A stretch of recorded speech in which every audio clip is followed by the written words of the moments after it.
Media మిత్రులకు పాత్రికేయ మిత్రులకు యావత్ తెలంగాణ రాష్ట్ర ప్రజానికానికి తెలుగు రాష్ట్ర ప్రజానికానికి అందరికీ నమస్కారాలు।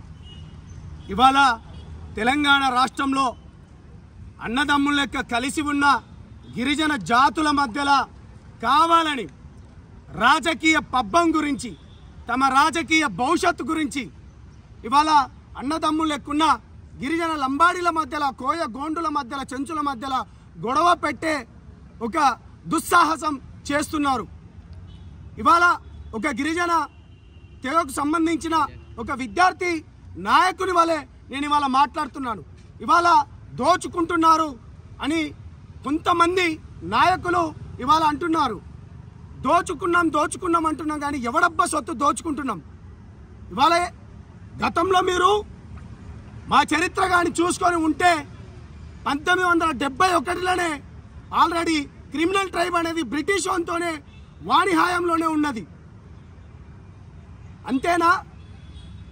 నిజాం ప్రభుత్వంలో కూడా ఆ గోల్కొండ కిలా పైనే బంజారా భవన్ అనేది సపరేట్గా ఉన్నది। ఇంకా మేము ఎక్కడి నుంచి దాచుకోవడానికి వచ్చినాం?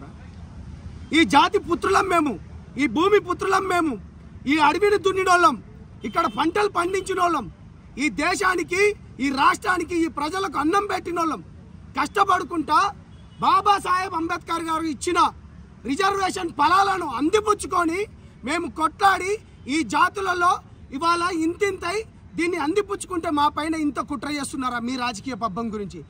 ఖబర్దార్ సోయం బాపురావు, ఖబర్దార్ తెల్లం వెంకట్రావు, గతంలో కూడా మీ రాజకీయ పబ్బం గురించి మీరు ఏ విధంగా అయితే చేసుకున్నారో నువ్వు అప్పుడు ఎంపీ అయినావు, ఎక్కడికి పోయింది నీ ఉద్యమం?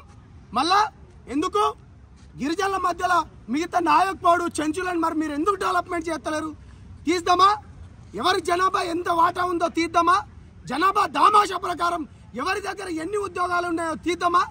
నీకు దమ్ము ధైర్యం ఉంటే ఓయూ బిడ్డగా, ఒక గిరిజన బిడ్డగా, తెలంగాణ రాష్ట్రంలో కొట్టిన ఒక విద్యార్థి నాయకునిగా, ఒక ఆదిలాబాద్ బిడ్డగా మాట్లాడుతున్నా రా, నీకు ఎంత దమ్ముందో చూద్దాం।